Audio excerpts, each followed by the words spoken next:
Hello दोस्तों, स्वागत है आप सभी का मेरे यूट्यूब चैनल पे। सेंट्रल यूनिवर्सिटी से जो एकेडमिक पोस्ट होते हैं उन पोस्ट पे जो है वैकेंसी आया हुआ है। इसके साथ साथ जो सेंट्रल यूनिवर्सिटीज होते हैं उनसे कई स्कूल जो एफिलिएटेड होते हैं, तो उन सभी स्कूलों में से भी जो है आपका यहाँ पर प्रिंसिपल, टीजीटी, पीआरटी और इसके साथ साथ जो नॉन टीचिंग पोस्ट होते हैं उन पोस्ट पे जो है आपकी वैकेंसी आई हुई है। तो चलिए वीडियो को स्टार्ट करते हैं और देखते हैं कि कौन कौन से पोस्ट हैं और ये वैकेंसी कौन से सेंट्रल यूनिवर्सिटी से आया हुआ है। तो ये आपका रिक्रूटमेंट नोटिस है। सबसे पहले जो है हम लोग पोस्ट को देख लेते हैं कि कौन कौन से पोस्ट की वैकेंसी आई हुई है, कितनी वैकेंसी है और जो पे स्केल आपका यहाँ पर मेंशन किया गया है, इनको सबसे पहले हम लोग कवर कर लेते हैं। जो सबसे पहला आपका पोस्ट है वो है आपका director of physical education and sports के लिए 1 पोस्ट की वैकेंसी आया हुआ अनरिजर्व कैटेगरी में। पे स्केल जो है आपका यहाँ पर एकेडमिक लेवल 14 मेंशन किया गया, यानी कि जो पे रेंज होगा आपका वो होगा आपका 1,44,200 से लेकर 2,18,200 के बीच में। इसके बाद जो नेक्स्ट पोस्ट है वो है आपका यूनिवर्सिटी डिप्यूटी लाइब्रेरियन के लिए 1 पोस्ट की वैकेंसी आया हुआ है अनरिजर्व कैटेगरी में। पे स्केल जो है आपका यहाँ पर मेंशन किया गया एकेडमिक लेवल 13A। तो ये 2 पोस्ट है जो आपका एकेडमिक पोस्ट में आया हुआ है। इसके बाद आपका जो मॉडल स्कूल्स होते हैं जो आपके सेंट्रल यूनिवर्सिटी से एफिलिएटेड है, वहाँ से जो है आपकी वैकेंसी आया हुआ है। इसमें सबसे पहला जो पोस्ट है वो आपका प्रिंसिपल के लिए है, जो कि आपका मॉडल स्कूल के लिए यहाँ पर प्रिंसिपल को रिक्रूट किया जा रहा है। 2 पोस्ट की वैकेंसी आपका आया हुआ है। 1 पोस्ट जो है आपका ओबीसी कैटेगरी और 1 पोस्ट जो है आपका अनरिजर्व कैटेगरी में। पे स्केल आपका यहाँ पर लेवल 12 मेंशन किया गया है। इसके बाद जो आपका ट्रेन ग्रेजुएट टीचर यानी कि टीजीटी में आपका 2 पोस्ट की वैकेंसी आया हुआ है। 1 पोस्ट आपका हिंदी में आया हुआ और 1 पोस्ट जो आपका इंग्लिश में आया हुआ है। दोनों ही पोस्ट आपका एसटी कैटेगरी में मेंशन किया गया है और यहाँ पे जो पे स्केल है वो आपका लेवल 7 मेंशन किया गया है। इसके बाद जो है आपका वर्क एक्सपीरियंस टीचर में स्विनिंग, नीडल वर्क और एम्ब्रॉयडरी के लिए जो है आपका यहाँ पर वैकेंसी आया हुआ है। 2 पोस्ट की वैकेंसी है, 1 आपका एससी कैटेगरी में और 1 आपका ओबीसी कैटेगरी में। लेवल 7 जो है आपका यहाँ पर पे स्केल मेंशन किया गया है। इसके बाद आपका योगा टीचर की वैकेंसी आई हुई है। 1 पोस्ट की वैकेंसी है एसटी कैटेगरी में। पे स्केल जो है आपका सेम मेंशन किया गया है लेवल 7। लास्ट में जो है आपका प्राइमरी टीचर के लिए वैकेंसी आया हुआ 2 पोस्ट की वैकेंसी है, 1 आपका एससी कैटेगरी में और 1 जो है आपका ओबीसी कैटेगरी में। पे स्केल जो है आपका लेवल 6 यहाँ पर मेंशन किया गया है।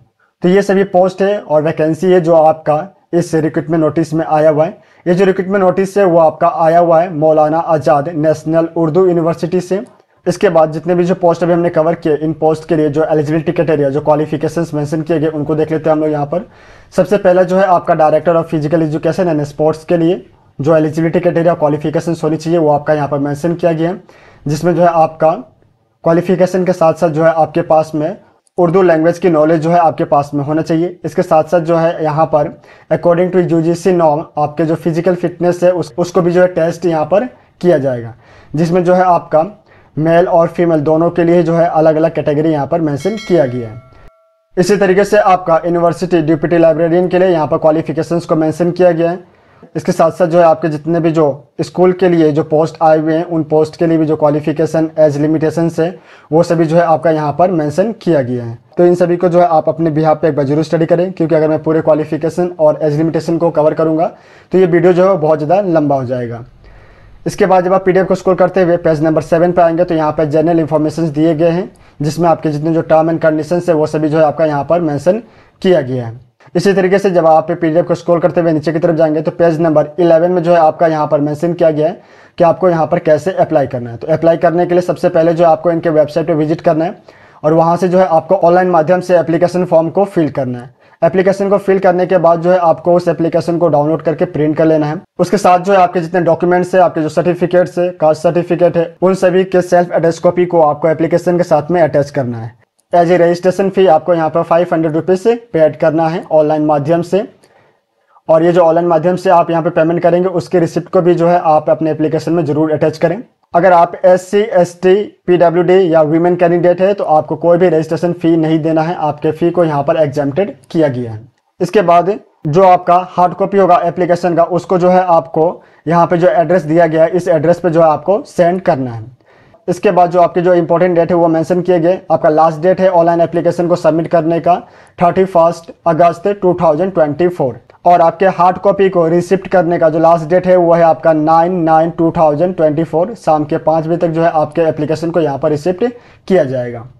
इसी तरीके से बाकी जितने जो टर्म एंड कंडीशन है, जो गाइडलाइंस है, वो सभी जो है आपका यहाँ पर मेंशन किया गया है। तो अगर आप यहाँ पे इंटरेस्टेड है और यहाँ पे अप्लाई करना चाहते हो तो अप्लाई करने से पहले आप अपने बिहाफ पे इस रिक्रूटमेंट नोटिस को जरूर स्टडी करें।